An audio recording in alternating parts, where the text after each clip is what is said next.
What's going on, fellow gamblers? Welcome back to NFL Week 5 on Straight Betting, and should be a fun week. You got your two favorite sports bettors in the world, prop bettors and shit. You got me and JG. Joel, how are we doing today? Let's go. Ready for another week, man. Yes, sir. We each got 3 props for today. Should be some fun stuff. Joel, I think at the end we should go over your Browns. I want to go over your Browns-Vikings game because I want to get just your take on that. So we'll probably finish it off with that. But anyways, guys, if you guys are new to the channel, if you guys are just tuning in for the first time, make sure to drop a like, sub to the channel. It's all greatly appreciated. It helps me grow this, and that's just something I'm trying to do. So it is very greatly appreciated. And I think we give out some pretty good picks because I know I'm personally at the start of this, I am 53 and 46 for plus 26 units and a 35% ROI right now. And Joel, I think you're doing pretty good too. What are you looking at? Beautiful. Yeah. 29 and 27. So not as much volume, plus 11.67 units and a 28.77% ROI this year. Ooh, we're both kind of cooking with the ROIs right now. So for sure. Hopefully we got to keep it. I mean, we're going to regress a little bit. I don't think we're 28. Probably not 30% ROI bettors, but shoot, maybe we are. Who knows? No, I'm kidding. But anyways, Joel, let's kick it to you first, okay? Yeah, Start us off with some juicies. My first prop today is going to be in the Sunday Night Football game, and I'm going to Stephon Diggs. Over 4.5 receptions against the Bills. I got it at plus 116 on FanDuel. I actually think there's better numbers now. I think it went to plus 125. I also laddered it, so I put 0.25 units on 6+, 0.15 units on 7+, and then 0.1 units on 8+. So to start it off, obviously the Bills revenge narrative here. But what I like the most is the snap percentage just keeps coming up for Diggs. Started the season at 41%. And then the next 2 weeks, he was hovering around 50%. So he's at 52 and 53%. And then last game, he was up to 63%. But what I love to see the most is that he ran 77% of the routes last week. And I mean, it wasn't a lot of routes that they ran because they were able to just run the football like crazy against Carolina. But if he's going to be playing 77% if he's going to be running 77% of the routes, I just love this line personally. I think he's the best receiver in that room. He's got a 24% targets per route run rate this year, and the Bills are 8.5-point favorites. So I think there's some really good potential here for Diggs to just kind of go crazy vintage Diggs style. Dude, this is actually such a good bet. I agree with it on every front, dude. The thing is, too, 63% of the snaps, whatever routes, I can guarantee you he lost out at least a couple of them because they were just up by like 1 million against the Panthers. Yeah, a perfect game script. I'm pretty sure he's just playing the slot now, basically. I know Demario Douglas is basically benched, so he's playing the slot. The Bills just funnel everything underneath. They'll allow you to get a ton of easy receptions underneath. Booty's not running short routes. Matt Collins isn't running short routes. Kyle Williams and the snaps that he plays, they're all downfield receivers, right? So it's him, I guess, the running backs and Hunter Henry and shit. Yeah, you do got the narrative. Dude, this is actually such a damn good bet. And at the price too. I might have to join you on this. The price is crazy to me. I mean, he's catching 6 balls. He's catching 4 balls in games where he's not even running that many of the routes. So when I see that huge jump, to me, that's just super exciting stuff.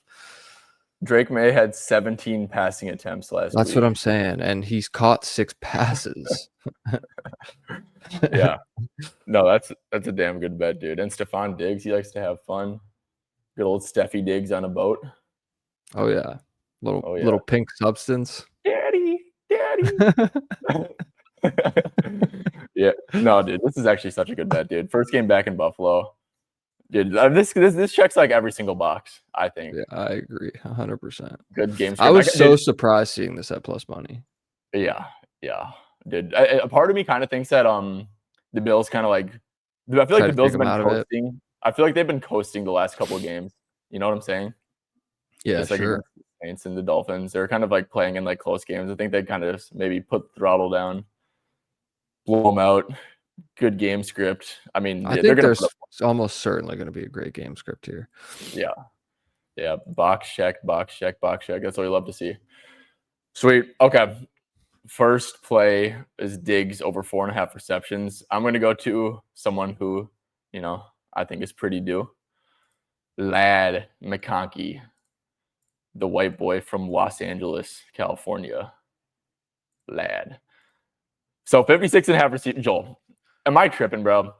I don't care how good Quentin Johnson's been this year, dude. Why he has a higher line than Lad McConkey? Like, come on, bro. Like, dude, this is gonna like go back to normal at some point. Like, it just like fucking has to. I don't know, man. Is it though? That's like, Is it? I think it will, dude. Quentin Johnson has been so good, man. He's been so good. He has. I was on his unders last week. Got burned pretty bad. Look, it's a great buy. Coming off such a shit game, Lad, I think, established himself as like one of the true, like pretty damn good receivers in the league. Think that they come out feeding him early. So you have that going. You have the buy low number. I think, Joel, you can agree that it's a good buy low. It's an amazing buy low. That's why I'm thinking I want to end up maybe on this as well. Yeah. Yeah, yeah. A couple more things, dude. The Commanders are 7th worst in dropback DVOA, 5th worst in dropback EPA. They allow the 4th highest explosive passing percentage. Dude, I think that with Joe Alt out, I mean, not that the tight ends are like involved anyways, but I saw Will Dissly's going to be back. So I think he's probably going to play a lot and kind of just block. Dude, it's going to be it's already super condensed from those three, but I don't think you're going to get like a random like Gadsden like 50-yard game either. So, and I know that the Commanders' run defense has been pretty good as well. I guess a final stat, Joel. I know like Lad's not a full-time slot guy. He's kind of splitting it up with Keenan, but Yep. Commanders are allowing the most yards per attempt to the slot, the 3rd most yards per game to slot, the 3rd highest completion or 2nd highest completion percentage per fantasy points data I saw. So I just stole that shit from someone on Twitter, if I'm being honest. But yeah, dude, I think this is similar to yours. It's clearly a great matchup. Clearly like a good spot to buy someone who I think is a star receiver, or at least a borderline star receiver. And yeah, I think it checks the boxes for me. So what's your full take on this? Yeah, no, I mean, I agree. I saw this open at 49.5. I told you before the show, and I wish I'd pounced on it then. But I mean, it's very possible I might end up on this as well. Like, it just comes down to the matchup. And I think like there's just been so much talk about how he like hasn't been performing. And I honestly feel like coaches kind of hear that stuff, or like in players too. And like they come out with game plans, especially against like super bad secondaries, where like they want to get this guy involved and they like want to like keep him engaged like with their team. So like I think they kind of almost force feed Lad in this game. Yeah, dude. It's like, dude, like the Chargers are Herbert's passing for so many yards every single game, dude. Like There's so much to go around. It's not like the Chargers are having like trouble passing the rock. It's like, yeah, I think know, he's man. got a 270 line or something like that. Yeah, it's like, dude, Lad can't get like fucking 18% of the yards or whatever. Yeah, exactly. So yeah, that's kind of my take there on Lad. I think it's a great buy spot. I actually got it at 57.5 and it dropped a little bit. So I mean, okay, someone can just scoop that up, I guess. But yeah. All right, Joel, hit us with prop number 2. Yeah, so prop number 2 for me is going to be Tony Pollard, under 16.5 rushing attempts. Tony Pollard has been a full-blown workhorse so far this season. But Tyjae Spears practiced 3 times this week, all limited. But he gets the questionable tag, and I went back and I just kind of asked Gronk, like I was just interested. Like, how often do Titans players play when they get the questionable tag? And so last season under Brian Callahan, there was 27 questionable tags and 24 players on the Titans played. So I fully believe that Tyjae Spears is going to be activated here. Their run game has been really, really bad. So they kind of need a little bit of a jolt. I mean, it helps their young quarterback Cam Ward to get like a receiving option in the backfield too. So personally, I think Tajay suits up, and then I just think this line is just a bit too high. It's probably gonna, if Tajay is active, I think it closes like maybe 14.5. Yeah. Yeah, dude. In the lab with Grok, love to hear it. That's actually so funny, dude. Like I had no clue that you could like get that information from Grok. That's kind of Yeah, dude, powerful, dude. it is. They just scoured the whole internet for that. Yeah. So Joel, look at this chart. And I'm not gonna lie, bro. I bet on Tajay, I think 3 times last year, and he got hurt. Like, dude, he left like so many games early. Yeah, I So I believe don't it. know, like off the top of my head, which games he got hurt in. But this is with Spears and in games that they did not win. So I took out like one game, I guess. Let's take out they won a game by 19, I guess. So if you take out that game where they won by 19, which don't really see that team doing that. I mean, dude, like, yeah, he was over in 4 of 10. He ended at 17 3 times. Yeah, only at 12.8 rushing attempts. And let's do this. Let's take that off. Or let's see, without Spears, it's just like a huge split Oh, difference. it's massive. Let's see, without Spears last year. Yeah, 16, 20, 28, 24, 22. Like literally like a plus like 9 rushing attempt difference. And Callahan talked this offseason about he wants it to be like a more close split. So like there's some coach speak on this where like he thinks that it'd be better for the offense as a whole if, both of them are getting the ball kind of an even distribution. Obviously that's coach speak. Like we haven't seen that come to fruition or anything, but I kind of believe it. Like Tony Pollard has been super ineffective so far this year. So, Dude, oh my gosh. ride that. If Tajay comes in and he offers, some explosiveness, I think he can definitely steal even more. Yeah. I don't think that Tajay coming back is like baked into this line whatsoever. Like genuinely. I don't either. That's a really good look, man. I might even come in on like of course. The only book that has under rushing and receiving is good old BMGM. Yeah, because the receiving's kind of a big portion of that too. Yeah. Oh yeah, he'll Because be super Pollard, involved. yeah, 100%. And he has not done like under 2.5 receptions, dude. Like honestly, even though it's minus 165, like that feels like a really good look. For sure. Like or just add like some juice legs to it or something. No, but yeah, this is Joel. This is a gem, man. Like I said, I don't think him returning is baked into that line whatsoever. No, and that's the thing. Like, say it comes the news tomorrow, so the Titans will have to activate him by 4 p.m. off of IR.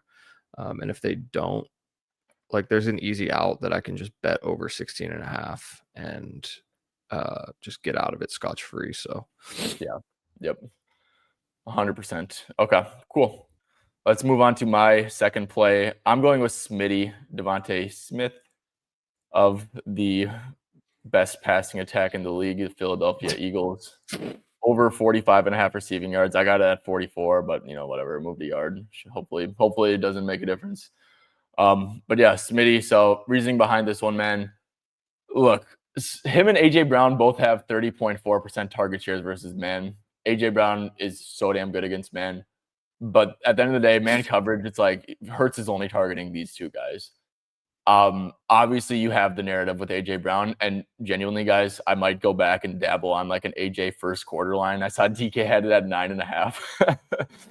But yeah, dude, it's like I think that the Smitty and Brown are just going to get so much of the target share. I don't think Dallas Goedert's on a bum knee. Don't really think he's going to be able to beat man coverage this year. Saquon, he doesn't really get targets against man. It's just literally going to be these two getting damn near all the targets. Of course, AJ is, of course, it's in my opinion, he's a clear cut number, or he's clearly better than Devontae Smith, and Surtain does shadow. So that's what made me choose Smith over Brown. But if anyone's on Brown, I'm not gonna like knock you for it because I was this close to picking it. But yeah, man, I mean, I know how bad Philly's been and stuff, dude, but there's just so much chatter 24/7 about just getting the passing game going.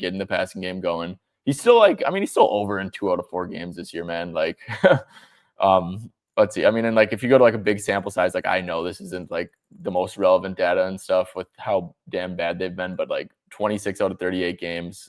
Let's see, like with AJ, with Where's Jay Hurts with Jalen? It's 22 out of 34. Like, I don't know, man. I just think it's a really good matchup for Smitty, just specifically because I think he'll mostly see Riley Moss, and the man coverage aspect should lead to like super condensed between him and Brown, just leaning him over Brown. But like I said, will not knock anyone for going Brown here, and definitely might go back and dabble on a first quarter line for AJ. Yeah, dude, I think this passing attack is going to regress back towards the mean of what they were eventually. Like they have to be better than what they have been. So Yeah, it's like, when is that going to happen? Obviously, this is like a super good defense. But I mean, I just can't see it being this terrible. And if they can, their run defense has been pretty good this year. If they can, bottle up Saquon and force the Eagles into more passing situations, like at some point, it's going to start working a little bit. I mean, they just have too talented of two pass catchers there. So I like both of them in this one. yep. We were talking about this before, but dude, I don't know if any books do offer this, probably not, but like a combo line between Smitty and Brown here would be so money. Like them Amazing. 110 plus, 115 plus, or whatever it is. Because I mean, seriously, like I wouldn't shock me if they have like 80% of Jalen Hurts' yards here in this game. Look out for the DK special. Yeah, seriously, maybe that'll be a pretty good one. All right, Joel, play number 3. Hit us with it. Yeah, so play number 3 for me is going to be Chris Godwin over 51.5 receiving yards. I kind of just watched the tape back against the Eagles. And I mean, 10 targets. He had 3 like insanely near misses. 2 were like drops by Godwin, and it just seemed like he was kind of rusty. And then 1 where like he couldn't get 2 feet in on the sidelines. There were all 3 like 20 plus yard gains. But he had a .162 separation score, which is what I like to look at when a dude's coming off injuries like that. And so he was separating really good. And then it wasn't like he just wasn't like getting open or anything. He was getting open. Like he just had these really, really close misses. So I thought that was really encouraging. And I'll be honest, I think Ibuka's due for some regression. Like he had like an insanely lucky like 70-yard touchdown last week. And overall, this Seattle team is like a super heavy zone team. A lot of too high, and I think that's just where Godwin kind of eats out of the slot. Last season versus 27% targets per route run, 2.87 yards per route run.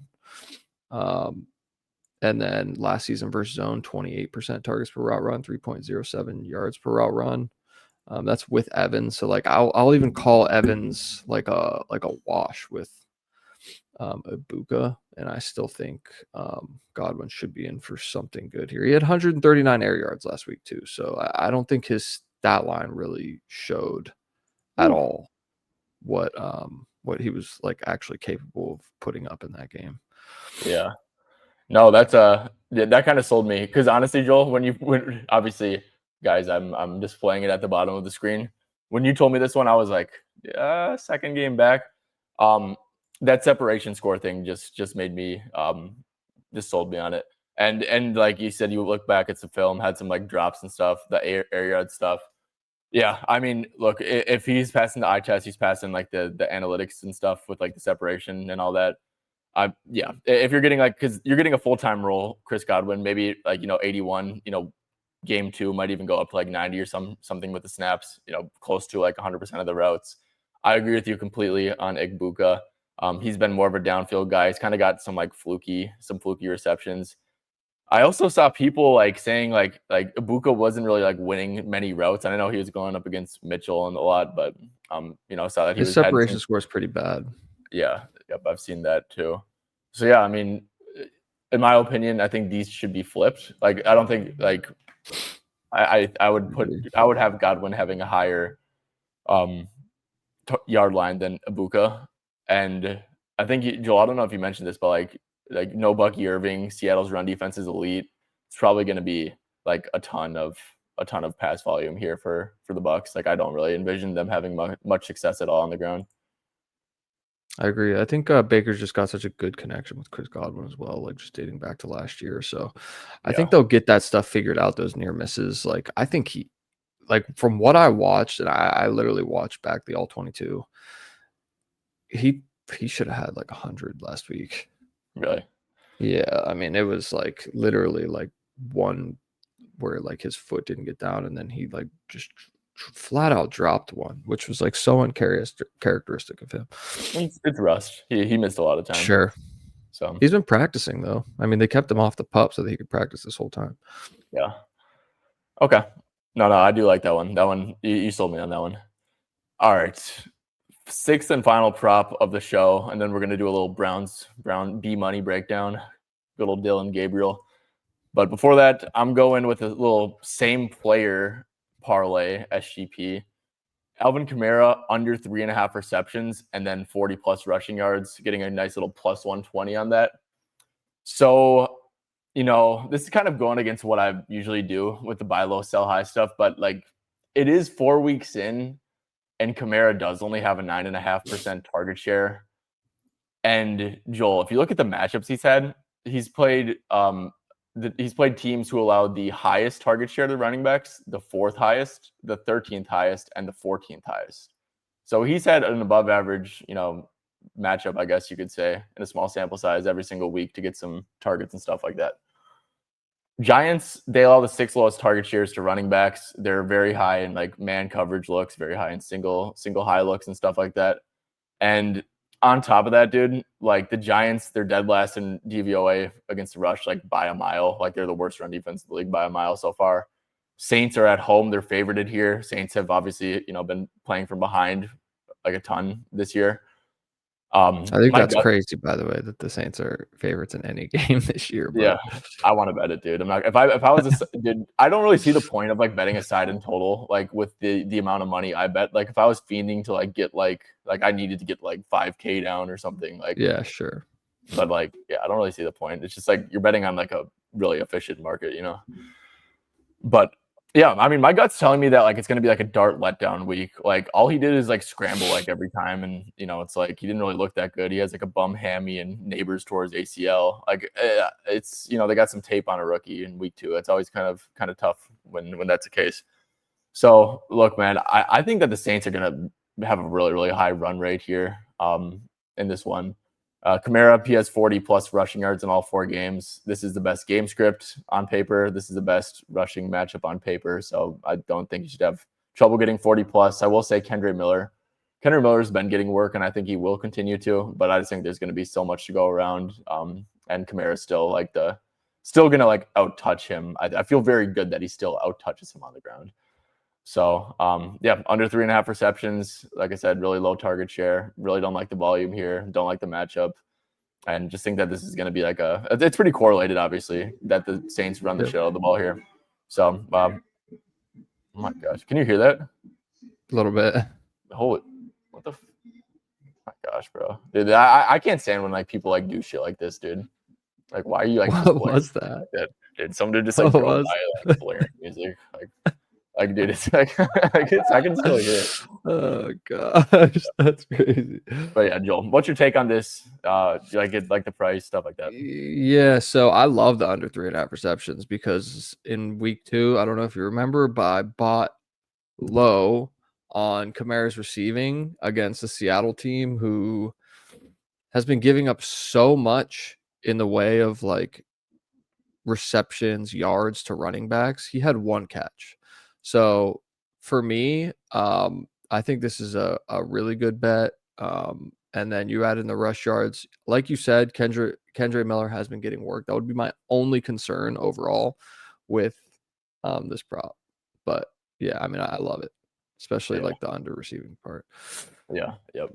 Yeah, that's what I'm saying, Joel. Like I feel like he would have had like some like better games by now through the air. Like he played Seattle, he played Buffalo. Those are like great matchups. I think he did have 4 receptions against Buffalo, but I mean, he didn't have like crazy target numbers or anything. So yeah, I mean his target share was the perfect game for him to catch a bunch of balls too. Like I watched back all 22 on that, dude.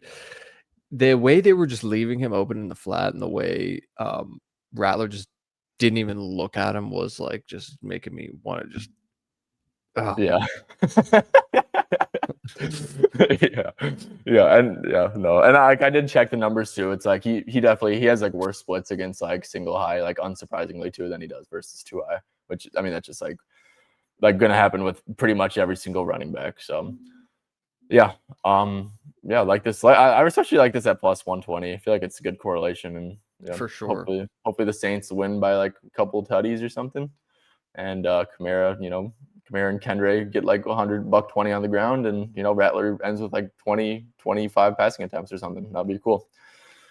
By the way, I'm totally scarred from under receptions on backs. Last night I took Kyle Juszczyk under 1.5 receptions because I was like, all right, like I know the Niners are down a bunch of guys, but like this guy's still a fullback. And like it was like almost plus money. He had 0 receptions through 3 quarters. That shit Feeling was like good. minus 1,500 for him to hit, and he fucking just goes crazy. Yeah, that was Makes unfortunate, dude. makes me very sick to my stomach. Yeah, I was on McCaffrey under 17.5 on his longest reception. And I think he had like 4 catches that went from like 14 to 16 yards.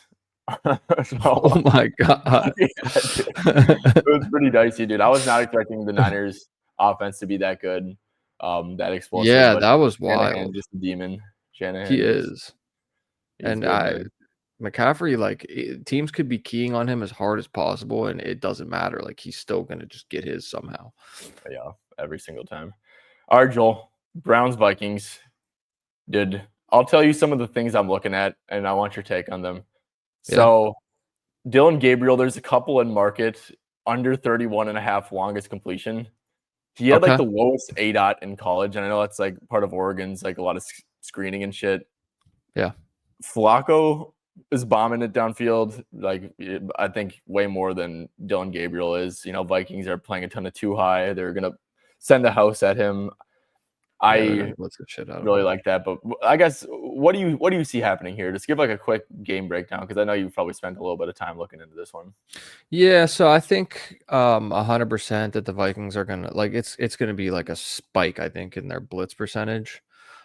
Which personally, like it's like the 3rd highest in the league right now. I don't think that's even like a good way to play against Dylan Gabriel, to be honest.